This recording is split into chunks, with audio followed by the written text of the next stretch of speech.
बेईमान भई गेल।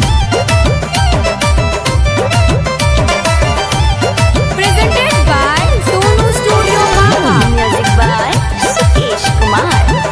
हमर पियवा ये सखी बेईमान भई गेल। ईटा पर ईटा मकान बनी गेल, ईटा पर ईटा मकान बनी गेल। हमर पियवा ये सखी बेईमान भई गेल, हमर पियवा ये सखी बेईमान भई गेल।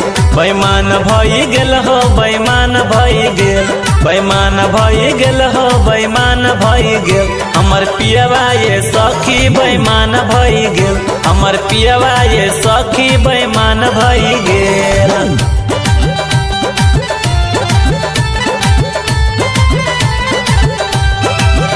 हमर पियवा ये सखी बेईमान भई गेल, बेईमान भई गेल।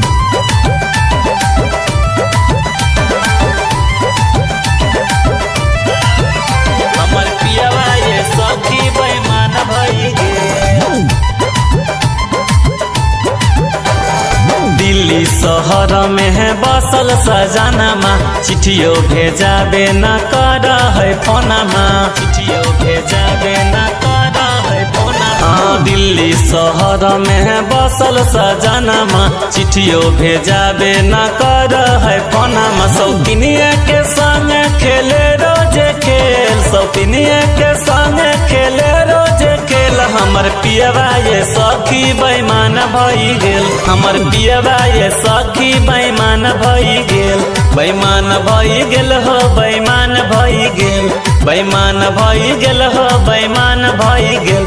हमर पियवा ये सखी बेईमान भई गेल, हमर पियवा ये सखी बेईमान भई गेल।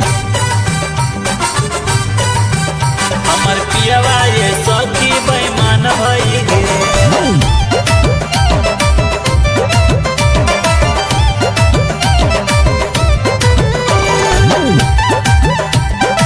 Kumar.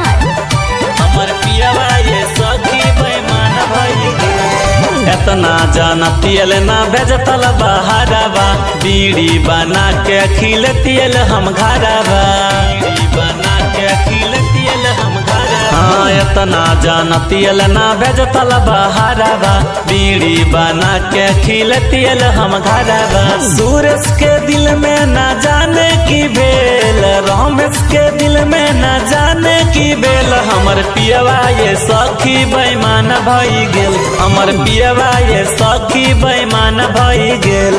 बेईमान भई गेल हो, बेईमान भई गेल, बेईमान भई गेल हो, बेईमान भई गेल। हमर पियवा ये सखी बेईमान भई गेल, हमर पियवा ये सखी बेईमान भई गेल।